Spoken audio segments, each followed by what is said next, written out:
Bonjour et bienvenue dans la vidéo de présentation du piano cocktail. Alors le but de ce projet est très simple, c'est allier l'utile à l'agréable. Donc par là on entend apprendre à jouer du piano et se faire un cocktail en même temps. Donc le principe est assez simple, l'utilisateur va placer son verre sur le petit montant que vous pouvez voir ici. Il va se placer lui-même devant la caméra qui se trouve ici. La caméra va ensuite prendre une photo de l'utilisateur afin de déterminer s'il a l'âge de consommer de l'alcool. S'il a moins de 20 ans, l'aventure s'arrête ici malheureusement. S'il a plus de 20 ans, il est autorisé à continuer. Le piano va donc alors proposer à l'utilisateur une série de mélodies. L'utilisateur va pouvoir naviguer à travers ces mélodies, à travers les touches qui se trouvent ici. Une fois qu'il a décidé quelle mélodie il désire jouer, il sélectionne la mélodie avec la touche suivante. Le piano est doté d'un ensemble de LED. Elles ne sont pas installées ici, elles vont vous être montrées dans la vidéo. Un ensemble de LED qui correspond donc à chaque touche du piano. Ceci pour aider en fait les apprentis pianistes qui ne savent pas encore jouer. Simplement chaque LED va être relié à une touche du piano qui va vous permettre d'apprendre et de pouvoir jouer la mélodie sans vous tromper. Une fois que la bonne mélodie est jouée, donc que les touches sont jouées dans le bon ordre, le cocktail qui correspond à cette mélodie va être servi grâce à un système de pompe péristaltique qui se trouve à l'arrière du piano. Vous allez les voir dans un petit instant. Ensuite, toutes ces pompes sont reliées au robinet qui se trouve ici, au petit tuyau. Les pompes vont ensuite délivrer la quantité de liquide souhaitée dans le verre qui se trouvera sur le petit socle ici. La mélodie est jouée donc à travers les baffles qui se trouvent là, et forcément elle est jouée sur le piano qui se trouve en dessous.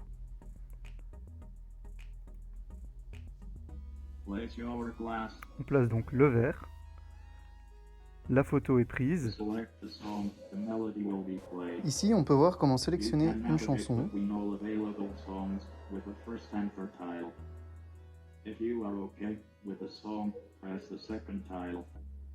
Once selected, you will be able to play. The melody will show you where to press. Voilà, propose des mélodies. On la sélectionne. On joue la mélodie. Les LED sont encore en train de montrer la mélodie qu'il fallait jouer. Une fois que la mélodie correcte est jouée, on va entendre le moteur qui s'actionne et ensuite délivrer par ici au petit robinet le cocktail souhaité qui va tomber dans le verre qui se trouve là. Je vais vous présenter la partie impression 3D et modélisation 3D de notre projet, en commençant tout d'abord par l'orgue, le piano à cocktail. Donc ce piano à cocktail a été modélisé sur la base de tout ce qu'on avait besoin, donc un piano, ici le bloc rouge, ensuite un cylindre qui représente en fait le verre de la personne venant jouer au piano. Ensuite on a divers trous qui ont été mis ici pour les haut-parleurs, un trou ici pour venir mettre le robinet qui a aussi été imprimé en 3D, et le trou ici qui était normalement pour la webcam qui permet de faire la reconnaissance faciale. Donc, les divers éléments du projet ont été assemblés afin de faire prévaloir tout ce qu'on désirait, dont le fait de faire un système ressemblant un peu à une orgue, et donc on a un espace ici au-dessus qui permet de venir mettre les bouteilles en utilisant le système aussi imprimé en 3D de rail. La planche arrière ici est aussi amovible via des charnières et permet d'accéder facilement à l'électronique se trouvant à l'intérieur du piano à cocktail. Donc, les diverses autres pièces qui ont été faites, il y a le robinet, ici présent, permettant de l'imbriquer facilement dans le trou et d'y faire passer les tuyaux qui font provenir l'alcool au verre. Ensuite, les différents grilles haut-parleurs. Et enfin, les glissières qui permettent d'attacher les bouteilles d'alcool à notre piano à cocktail. Il y a d'autres éléments comme le bouton que je n'ai pas ici présent, mais que vous pouvez retrouver dans le didacticiel. Et de même que pour les pompes, le modèle des pompes péristaltiques a été pris sur le modèle de Great Scott. Ce modèle a été pris après plusieurs tests d'autres modèles de pompes péristaltiques, et c'est celui qui nous a permis d'avoir les meilleurs résultats. Mais pour toute cette partie-là, je vous prie de vous conférer à la partie de Maxime, qui vous en dira plus. Toutes les impressions ont été faites en 0.2 mm en PLA, pour plus de facilité à l'impression, et avec plus ou moins un remplissage de 20%. Je vais vous présenter la partie hardware du projet et plus en détail le circuit imprimé de la carte de puissance et de contrôle des moteurs. Donc le circuit est alimenté en 12 volts via le secteur de cette alim-là. Tout le courant passe dans le fusible ici, qui n'a pas encore été dimensionné. Et la tension de 12 volts est abaissée à 5 volts par le convertisseur buck qui se trouve ici. Bon, il y a eu pas mal de temps qui s'est écoulé entre la conception du PCB et la commande des composants, ce qui fait que la self qui se trouve là n'était plus en stock, donc on voit bien sur le footprint que c'est pas la self qui est supposée être là. Et aussi le double stack de condensateurs sous le convertisseur buck, qui est un choix artistique que j'assume pleinement. Donc la tension de 5 volts va servir à alimenter tout le reste du piano. Donc le 5 volts va directement sur la Raspberry Pi, qui va à son tour alimenter le piano, qui se trouve de l'autre côté, l'ampli audio qui se trouve là, ainsi que l'Arduino Uno. Et l'Arduino Uno va à son tour alimenter les LED d'aide pour jouer le piano. Donc les drivers qui se trouvent ici sont alimentés aussi par le 5 volts et contrôlent le 12 volts pour piloter les moteurs des pompes. Donc les 5 drivers pour chaque pompe sont montés sur des sockets. En dessous se trouvent les 2 condensateurs de découplage ainsi que la diode de TVS de protection. Chaque pompe lors de son fonctionnement tire à peu près 0,3 ampères sous 12 volts, ce qui fait que quand les pompes fonctionnent toutes en même temps, le circuit consomme à peu près 24 watts. Et le convertisseur buck est capable de délivrer 2 ampères sous 5 volts, ce qui amène à une consommation totale de 34 watts dans le pire des cas. Mais on ne va jamais jusque-là vu que les pompes ne tournent pas en même temps que tout le reste du circuit. Comme vous avez pu le constater via la présentation de début, le visage du pianiste a été reconnu par la machine. Comme elle est configurée actuellement, elle permettra l'accès au piano uniquement si la personne fait plus de 20 ans. En dessous, toute interaction avec le piano sera refusée. Si personne n'est devant, le piano ne passera pas non plus à la suite. Si, pour une raison quelconque, vous souhaitez modifier le seuil, il est tout à fait possible de le faire via le code. Vous pourrez retrouver les informations dans le tutoriel écrit. Le protocole MIDI a été utilisé ici pour transmettre les données des touches du piano à la Raspberry. Grâce à une librairie Python, il a été donc assez facile de traduire ces données en notes via des fichiers WAV, qui représentent à chaque fois une note particulière. Par le code de la Raspberry, la séquence détectée sera comparée aux séquences des musiques enregistrées, et ainsi savoir si la chanson a correctement été jouée. Une autre particularité du projet est qu'il parle pour donner les instructions importantes pour utiliser le piano. Il demande par exemple de poser le verre, ou explique encore comment choisir la chanson à jouer. Il permet ainsi d'éviter de passer par un écran pour savoir ce qu'il y a à faire. Si encore une fois vous souhaitez modifier ces commandes ou en rajouter, il est tout à fait possible de le faire, mais il faudra bien faire attention à mettre ces phrases en anglais. Si jamais vous souhaitez rajouter des musiques à jouer, il y a juste à mettre en fait votre fichier audio WAV dans un dossier spécifique, expliqué dans les instructions, et à écrire le chemin de ce fichier ainsi que la suite des notes associées dans un fichier texte.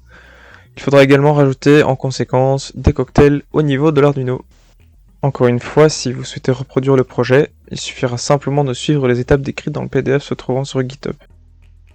faut voir donc ce piano cocktail comme étant un barman du nom de Jeffrey, dont la raspberry serait plutôt son cerveau, qui se charge de prendre votre commande et qui analyse aussi s'il a le droit ou pas de vous faire votre cocktail, c'est-à-dire si vous êtes majeur ou pas, et il regarde aussi s'il a les compétences requises pour réaliser votre cocktail.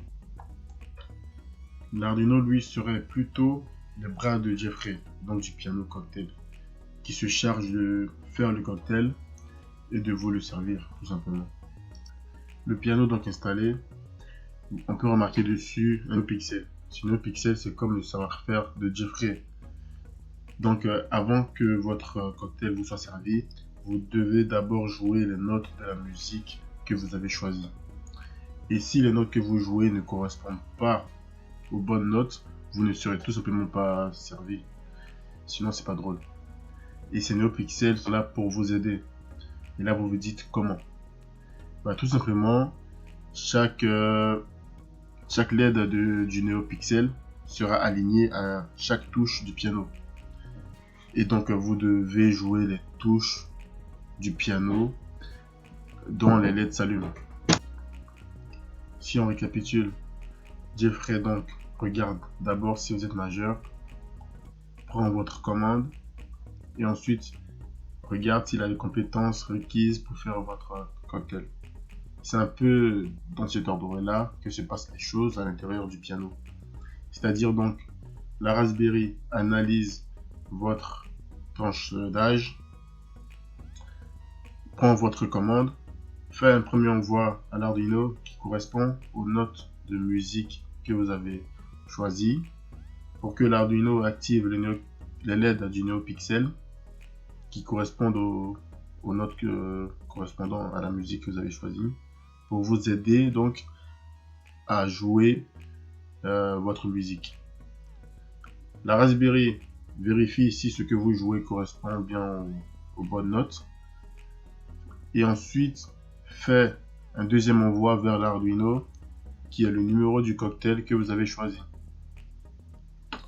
pour que l'Arduino ainsi active les pompes qui se chargeront de faire les mélanges adéquats pour réaliser votre cocktail. Voilà, cette vidéo c'est pour montrer la connexion des LED au système.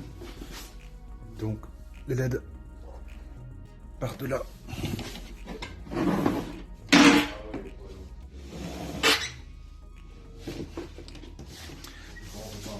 Les câbles viennent ici, se connectent sur l'Arduino.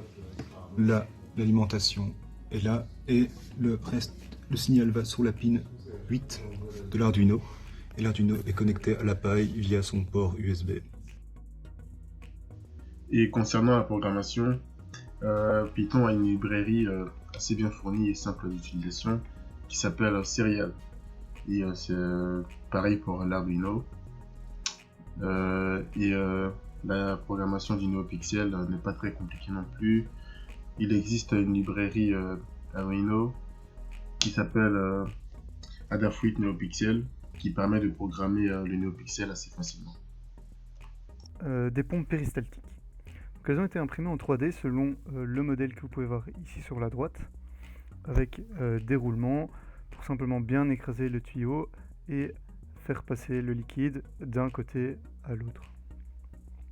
Elles sont donc assignées par un moteur pas à pas, on ne le voit pas très bien, il est là, qui est régi par la fonction qui se trouve ici à gauche. Donc, ce qui va se passer, c'est qu'on a implémenté une méthode qui se trouve ici, qui va permettre de faire tourner le moteur d'un certain nombre de tours. Donc, comme il y a 200 pas par tour, le moteur peut tourner à une précision de 1/200e de tour. C'est pour ça qu'on passe le nombre de tours en float. On convertit ça donc en valeur de pas. Donc simplement on multiplie par 200. Ici nous avons juste une petite fonction pour voir si le nombre est positif ou négatif et ainsi faire tourner le moteur dans un sens ou dans l'autre. Une fois que c'est fait, simplement ici on a une petite boucle qui nous permet d'avancer pas par pas avec 500 microsecondes entre chaque pas. En fait, 1000 microsecondes entre chaque pas. Donc, afin de déterminer maintenant quelle était la quantité délivrée par nombre de tours, nous avons dû faire quelques tests qui sont repris ici. Donc nous avons testé tous ces tours et vu combien ça nous rapportait de millilitres. On a pu ensuite déterminer un graphique et trouver la fonction qui se trouve ici, la fonction équivalente. Ensuite, il ne faut plus que déterminer une petite fonction, créer une petite fonction dans ce code qui va simplement nous permettre de transformer le nombre de millilitres en nombre de tours pour pouvoir utiliser notre fonction qui se trouve ici. La fonction dont j'étais en train de parler, elle se trouve dans le code final. Donc, on peut simplement la retrouver dans les fonctions ici, la fonction ComputeLab. Simplement, elle va donc prendre un nombre de millilitres. Ici, on a déterminé que ça allait être un nombre entier de millilitres. Et par la fonction que nous avons déterminée, donc je le rappelle ici grâce à ce petit tableau Excel qui calcule automatiquement la fonction, on peut l'implémenter. Ici, voilà, c'est exactement la même fonction. On remplace x et y. Et ensuite, on a le nombre de tours qu'on n'a plus qu'à mettre dans la fonction que je vous ai montré juste avant, qui se trouve ici, afin de faire tourner la pompe péristaltique du bon nombre de tours pour avoir la bonne quantité de liquide. Si la vidéo vous a intéressé et que vous souhaitez reproduire le piano, nous vous invitons à aller sur le GitHub du projet. Vous y retrouverez l'ensemble des fichiers utilisés ainsi que la documentation et le guide qui permet de le reproduire.